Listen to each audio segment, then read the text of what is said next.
Okay, hello.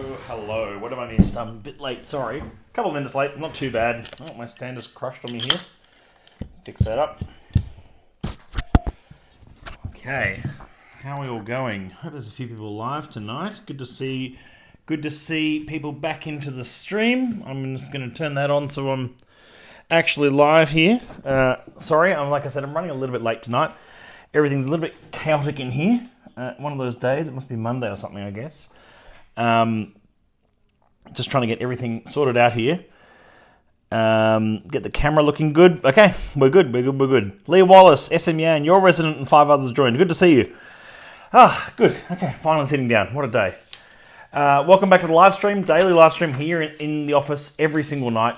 Unless I have an event on, unless I'm traveling and aren't on local time zone or something like that. Look, I'm going to try to go live every single day. I'm trying to keep to that 8 p.m. time slot.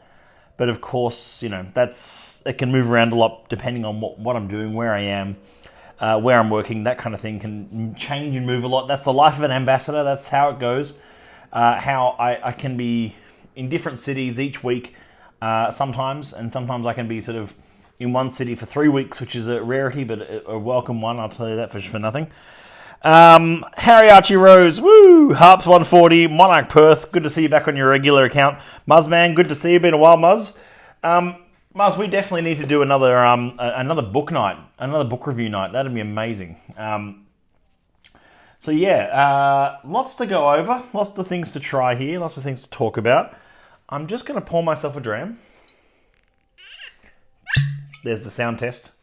Hope you could hear that one. And normally on Mondays, I do what's called the Monday rant. It's often a chance for me to sort of be, still diplomatic, but talk about a few things that have been bugging me and professionally bugging me. Sort of like things which I look at and go, as a whiskey industry, we could be doing better. Or I see sort of certain practices of some distilleries or something, or some sort of communicators and things like that, and I say, well, I think we deserve to do better. Now, Matt the Wandering Ambassador, true. Eddie Brook, good to see you. When does the referral deal start for membership? 1st of November. Yes, it's already started, Mr. Kareem. It's already started. I think it's the membership deal has already started. For those wondering what he's talking about, Sally, good to see you.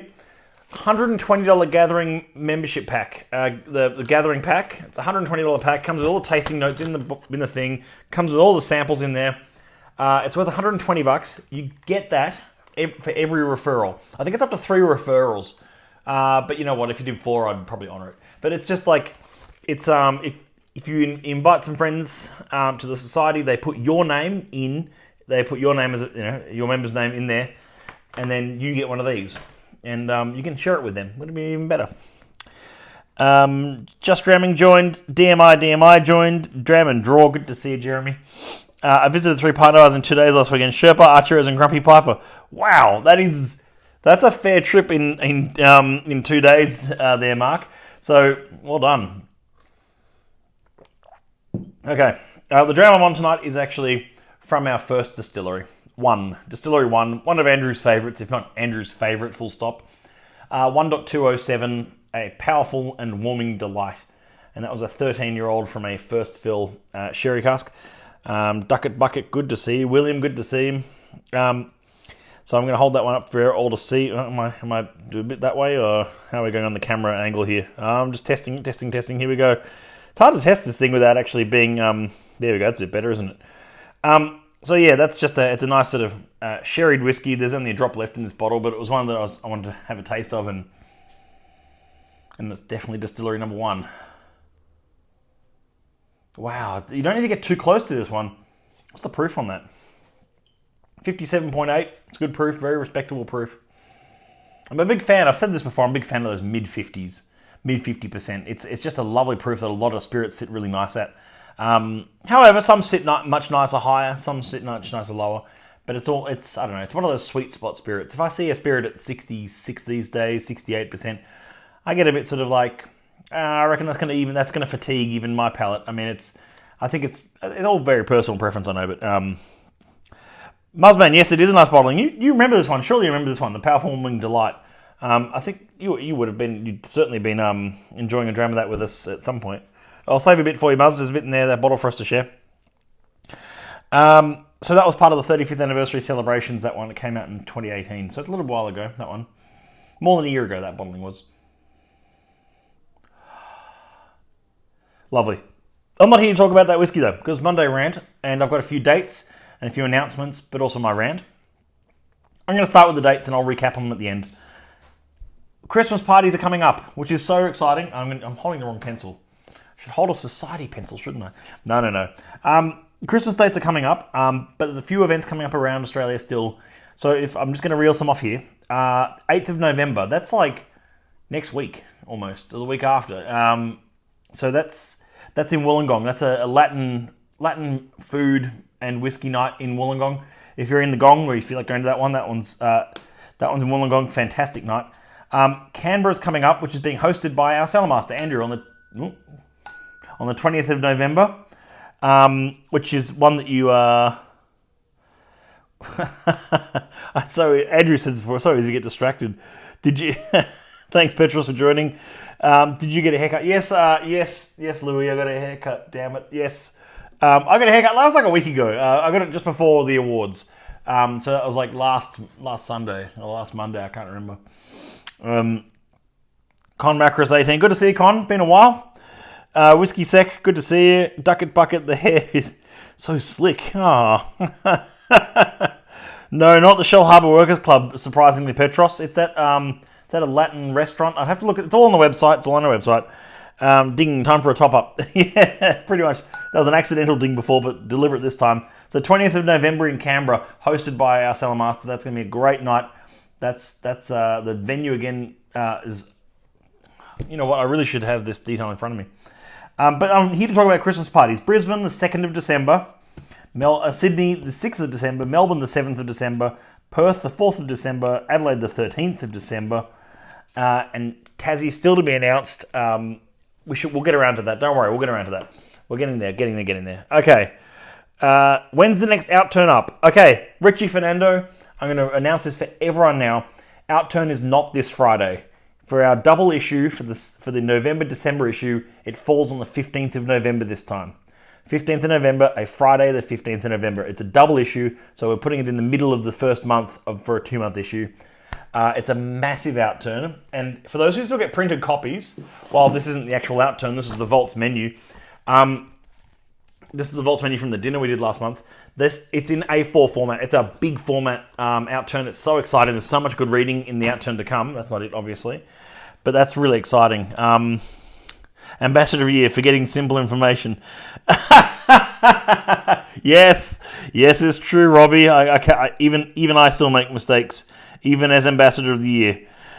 Whiskey Gacho joined 15th of November. Yes, 15th of November, Friday the 15th is the massive outturn day. I think I don't want to preempt, I don't want to get the number wrong, but I think there's no less than 30 bottlings in the outturn. 30 different single casks. That's massive. That for us, like a year ago, was 3 outturns worth. Now we're pushing we're closer to sort of 12 to 15 casks in an outturn, a normal outturn, but now we're sort of pushing 30 for the double, which is massive. And there's some bundles in there, there's some new codes, there's some old codes, there's a wide array of different flavor profiles, of course. Everything from all on the sort of, the spicy and dry, light and delicate style, all the way up to the big heavy hitters, both in sherried whiskies and peated whiskies, which we know people love. Depends what your preference is, but we know maybe they're just the loudest people because they like the loudest whiskies. That's a discussion for another time. 15th and just in time for my paycheck. Yes, it's going to be a big outturn, but outturn that's so big it's a book. Do we need to do a review on it? Yes, Muzz, let's do an outturn review. Let's talk about outturn. Let's do one maybe on the 13th or 12th or something of November coming up, or even before then, because we'll have printed copies. Like it's going to the printers today. I think it went to the printers today, so we should have printed copies by the end of the week. So really, if we can get sort of maybe in the first week of November, Muzz, catch up, you and I. We can do it in town if you want. We can do it here. I don't mind where we do it. You just say. Tasting 30s on pre-outturn at Whiskey and Helmet will be epic. Yes, God. It is. Whiskey and Helmet, by the way, unless there's one or two they don't want, which is unusual. Like sometimes whiskey and element don't get some of the rums and armagnacs and cognacs because, let's be honest, it's a whiskey bar. They focus on what they do best, and that's whiskey and ailment and beer. So sometimes they miss out on some of the sort of the single cask spirits, but only some of them. They still get some of them in. They took the R13.1 because they were just so keen on it, and it's a cracking good rum, that one. Benoit Jasmine would be able to tell you that. If he's cracked his open, of course. Keen for Muzz's literary take on the end of the year articles. Yes. We'll do some laybacks when you know, mate. Ducket bucket. It sort of goes without saying at this point, doesn't it? There will be society laybacks in Tassie at some point before the year is out. Save my soul. So there we go. That's sort of a rundown of some of the Christmas events coming.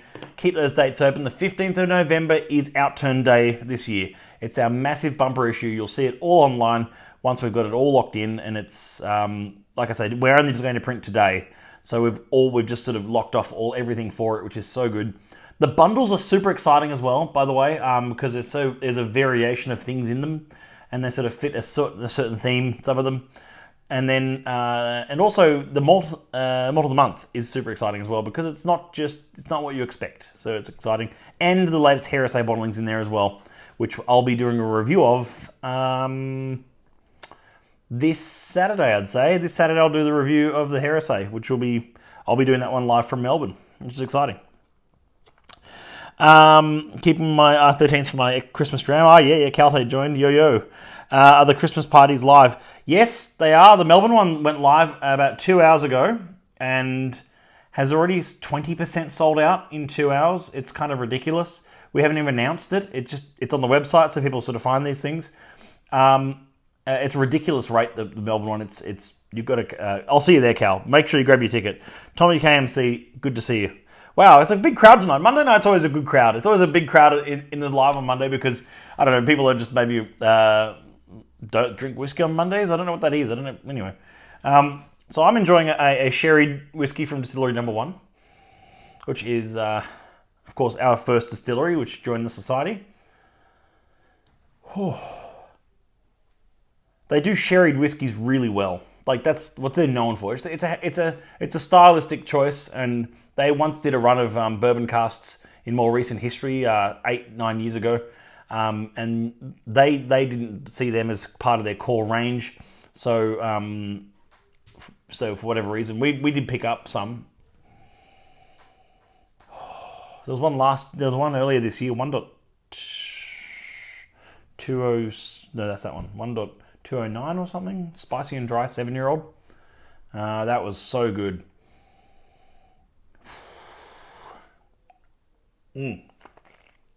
So. Rant time. Here we go. No, look, it's not a big one tonight. On it after the live stream. Then I'll have to catch up on the last 15 minutes of one of the story on YouTube. Yeah, no, it'll be on YouTube. I'll put this up on. It always goes up on YouTube. I always put these up on YouTube pretty much an hour after, or even just 20-25 minutes after the stream goes up on Instagram. So you can, if you're not an Instagrammer, people are watching these on YouTube, which is great. So I'm putting up a video every single day on here and on YouTube, which is exciting. Are there 2 malts of the month in the next outturn? Did you read my mind, Gaucho? Have you got some inside intel going on here? Yes, there are 2 malts of the month. I guess that makes sense because it's a double issue, so it's double malts of the month. So there's 2 whiskies for malts of the month next month in November, which is exciting. Fumo Cigars joined, good to see you. Mads, good to see you. Morky Moo, good to see you. Good crowd tonight, good crowd. Okay. Here's my rant. Okay, it's not a big one. Look, it needs to be said though. How did I print this? That's really weird. Andrew, our cellar master, recently took out the award for Best Whiskey Communicator for 2020 at the Icons. A very, very well-deserved award. And absolutely nails it every time. And there's every so often he writes something, and I'm not disagreeing with what he's written in at all, really. I'm just want to talk a bit about it and bring some highlight to an issue which I think needs some discussion. And that is, he wrote an article saying, is there too much whiskey information flying around these days? Are we becoming overwhelmed or distracted by excessive information about each release that ultimately obscures our appreciation and enjoyment of the whiskey? Has whiskey trivia become too trivial? So, do you want? I want to touch on that because it's kind of like there's this. I'm really quite aware of it, and when he writes it in a way that he's written it, it sort of like sparks to me, and I say, oh yeah, you know what? That's a really good discussion point, and I'd love to hear your comments on this as well. Fumo Cigars is the best cigar, Mr. Bellin. I do like Fumo Cigars; they're very good. Talk to Whiskey to me, Joan. Good to see you, Deputy. Good to see you. Here we go. Sorry, yeah, Muzzman78, rant. Niels Yao, good to see you. Okay, so is there too much information now about whiskey? As in, like, are we being presented with too many things to latch onto? So one of the things he asks in it is there, like, for instance, like does all the information you learn about a whiskey before you even taste it influence or change how you taste it? And does knowing that information influence the aromas that you detect from the dram as you nose it? And does it influence what your palate tastes? I'd love to hear your comments on this because this kind of thing really sort of like it blows my mind in a way how this kind of thing happens, and it's like how we've gone from an era where it didn't matter what was in the bottle as long as it had an age statement and a name and a brand on it, to the era where we want to know what exact date it was distilled, what types of casks it's been in, who the stillman was working that day, what the color of the stillman's gumboots were, what all this kind of sort of extra information for every single release. What the barley strain is, what the yeast strain is, what was the temperature outside the day it was distilled, what rack did the cask sit on. How much that kind of information do you need to appreciate a whiskey? Knowing that, does that change how you enjoy it? I don't think it does. I don't think it should, at the very least. I'm actually agreeing with his article here. I just want to discuss it a bit more and flesh it out and say, he says here that Scotch whisky needs to reclaim some mystery. Not all mystery, not sort of, it's not, it doesn't have enough detail on the bottle. I'm saying there needs to be a bit more. I think taking too much technical knowledge takes a bit of the romance and a bit of the love and the sort of the just the whole sort of like process, takes it out of the equation entirely. And I think that's it's almost a bit of a shame in many ways. Miles writes, much like other fields, there is an abundance of data on whiskey. Information is what we decide is relevant to our own whiskey journey. Yes, I agree. Information is relative to what we decide, but how much of that is what is useful for whiskey consumers? Now, let me just rewind for a second here. Let me just rewind. There was recently a survey done, and I can't remember what the survey base was or who conducted it. Sorry, but what I will tell you is that there was a survey done and they did conduct it across tens of thousands of people, and they asked, "Do you prefer single malt whiskey or blended whiskey?" And the overall resounding answer was most people didn't know what the difference was, and worse yet, they didn't care. So put that into context for a moment. Like yes, you and I, and most of you probably in the stream tonight, who are seasoned whiskey drinkers who love learning about whiskey, love going to whiskey experiences, learning from an ambassador, drinking great whiskey with great friends. That's what it's about. And we love that nerding out about factor of it, and that's fine. But how much does that influence what you taste? If you know what the still size is, does that change how it tastes? I mean, there's a really good point to be made here. I'm not saying that we should, sort of not know which distilleries have worm tubs and not know that information. I'm asking how much of that information is useful. And for most people, when you've got to remember the general populace of people who buy whiskey don't know the difference between a bourbon or a scotch. Maybe they do. They might know one's from America and that's about it.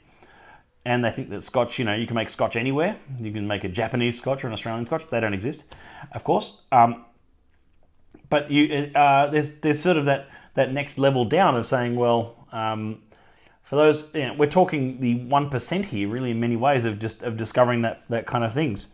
Cal says some bottles have different batch numbers and signs. The label, that's a cool marketing move. Is it? I mean, it's marketing. You're entirely right, though. It is marketing. And that's something I'm really aware of. And I wrote myself some own notes here about this kind of stuff.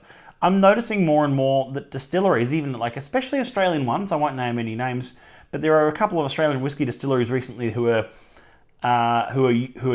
sort of going by this methodology of saying that they need to have a reason for being. That the way they produce their whiskey it needs to be inherently Australian, okay, and they need to have a reason for being, okay, and it was more of a discussion of what they shouldn't do in innovating spirit and with spirit and cask, because that's not natural to Australia, or that's not what the region around where they create their spirit supports. Like a distillery who was saying that there's no peat fields near their distillery at all, so they're not doing any peated whiskey anymore. Because there's no peat. It's like, oh, well, there's lots of peat in Australia, but and lots of peat in Tasmania and elsewhere, but it's like, and you can import peat, but they're sort of like, anyway, it's the same thing as saying, like, but then this same distillery probably uses commercial barley from New Zealand or something, when Australia produces so much barley. That's what I'm saying. There's sort of a turning point of saying where the marketing's overtaking the actual substantive sort of access to that whiskey, and I think it's just, for me, it just dampens a little bit of the romance. It becomes a bit sort of methodological and single-sided, and it becomes a science experiment in your glass rather than something that some farmers had made and you enjoy it. Do you enjoy it? End of discussion in some ways. I mean, I love talking tasting notes, but you'll notice that I'm on here each night talking about whiskey and talking about all the facets around it, not just society, but like all things to do with whiskey and the enjoyment of such whiskey. You'll never see me do reviews on here. Hopefully not.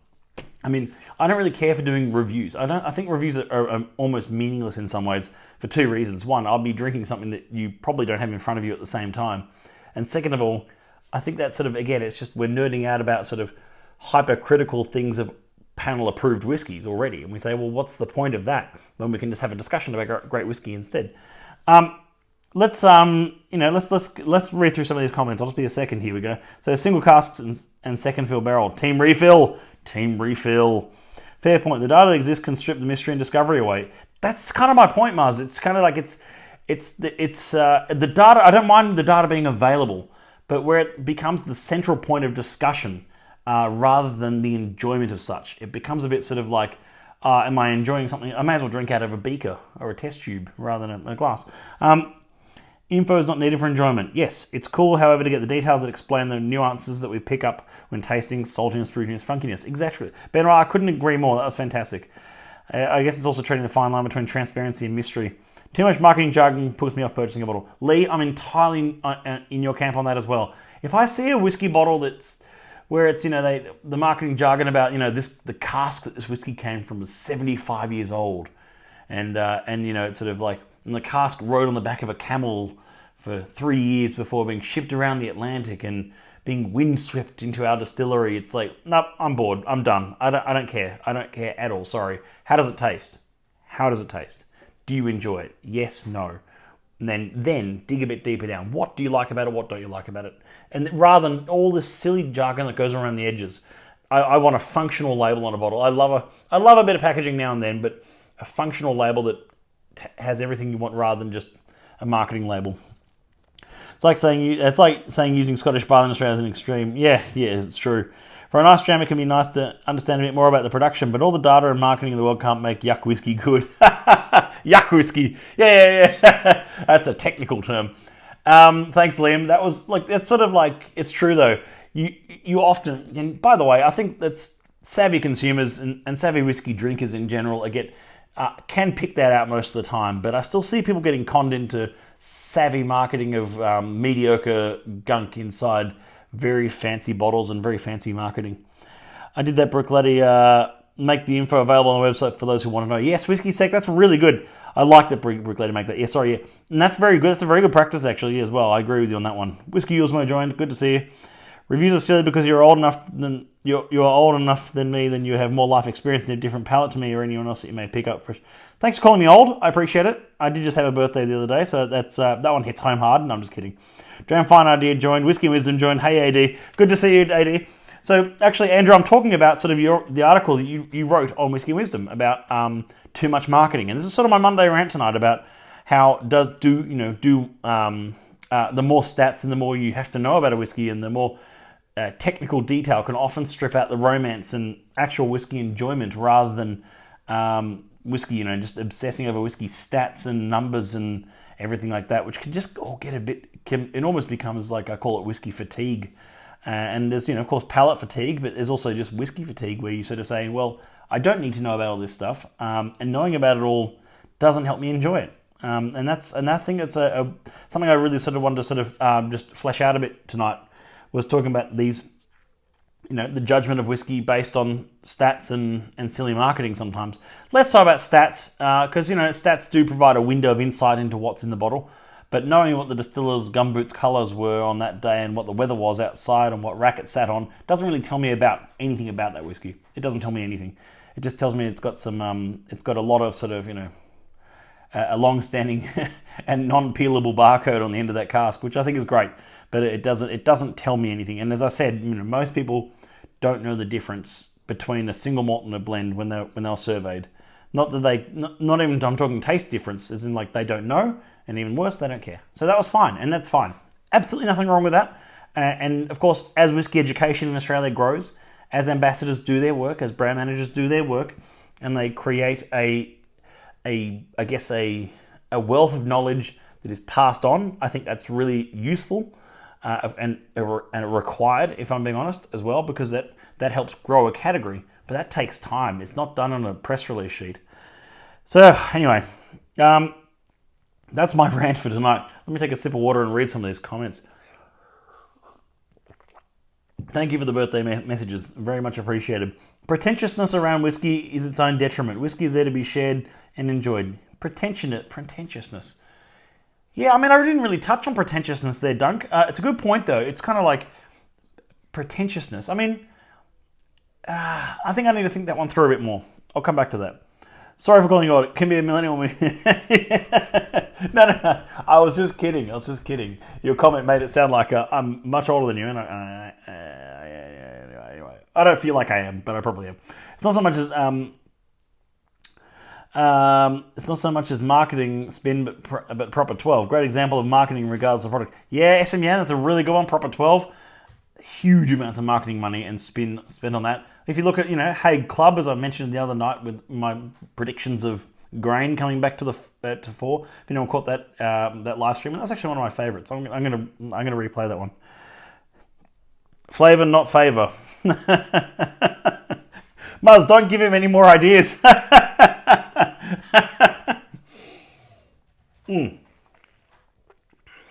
Actually, Andrew, I'm on Distillery 1 tonight. I've had that open now for about 20 minutes on that glass. That's lovely. So that was my mini rant tonight. There wasn't too much more to go over. I've talked about sort of the dates coming up for all the Christmas events. As I'll just recap on them one more time. The Wollongong is basically next week, 8th of November. Canberra on the 20th of November with our cellar master, Andrew, who's just joined in. Then we've got all the Christmas parties in December. 2nd of December for Brisbane. 4th of December for Perth. 6th of December for Sydney. 7th of December for Melbourne. And 13th of December for Adelaide. Now, I encourage you to come to all the events. I put the Melbourne tickets up 2 hours ago, and already 20, 30 tickets have sold. So, Melbourne, I love you guys. I love you coming to all these things. And if you're in other cities and watching this, come to all the Christmas events. They're going to be just such a hoot. They're so much fun. And it's a way for us to sort of give back to our members and say, we want to celebrate with you guys and celebrate the year and see the year out with a big whiskey party. And that's all it is. And that's all it's a big whiskey party for us all to get together. Slogans for slogans, not bogans, Muzz. Oh, no. Distillery 1. Snap. Indeed, it is Distillery 1. Next outturn entirely in rhyming couplets. Oh, no. No, I don't do puns and I don't do rhyming couplets. There you go. So, yes, they're all the Christmas events. I think I've lost my train of thought 3 times tonight, which is great. And one more mention, two more mentions, 2 more little things to mention. The Christmas outturn is not this Friday. It's the 15th of November. So Friday the 15th of November is our massive Christmas outturn. You'll get it in your mailbox if you still receive printed copies. Otherwise, you'll get it in your inbox, I'd say next week. So the weeks that you'll get your first announcement for it around the sort of Don't quote me on this, but we're looking around the 3rd or 4th of November. You'll get the first copies arriving. That's all dependent on our good friends over at Australia Post, who we love and hate equally. And my last announcement is that, as I said, it's a huge drive for November and December. If you invite a friend to join the society and they use your name in the referral section on the website, we're giving you a $120 gathering kit. That's amazing. You can share these samples with your friend who's joined. That's a really good way to actually join the society and take something, and you get something away with it as well. So you get friends joining and you get a pack. Win, win, win. Amazing. Locked in. Good to see my Black Perth. Locked in. Love that. Love that idea, SMN. Yes. Oh no, what have you done? No. No. Liam, you're okay. Look, that's there you go. Fine. I don't know what monster you've created here. But last time you created a monster. Now you've got Dr. Akers doing all sorts of scientific research, and Lord knows what he's going to come up with. So that's one of the things I love about members is that sometimes a few scallywag comments can lead to an entire project, and it gets very crazy. Good stuff. That's all from me tonight. A good half-hour block of just talking about some good things in here tonight, and that was my little rant. It'll be up on YouTube. If you missed it, it'll be up on our Instagram stories. Most of the Christmas events are up on our website now. There's one or two we're just getting some final details on, and they'll be up shortly as well, probably as early as tomorrow. And you'll see the ambassadors are up tomorrow as well, which is great. Have a great night, everyone. Have a wee dram, and I'll see you all tomorrow night. Cheers.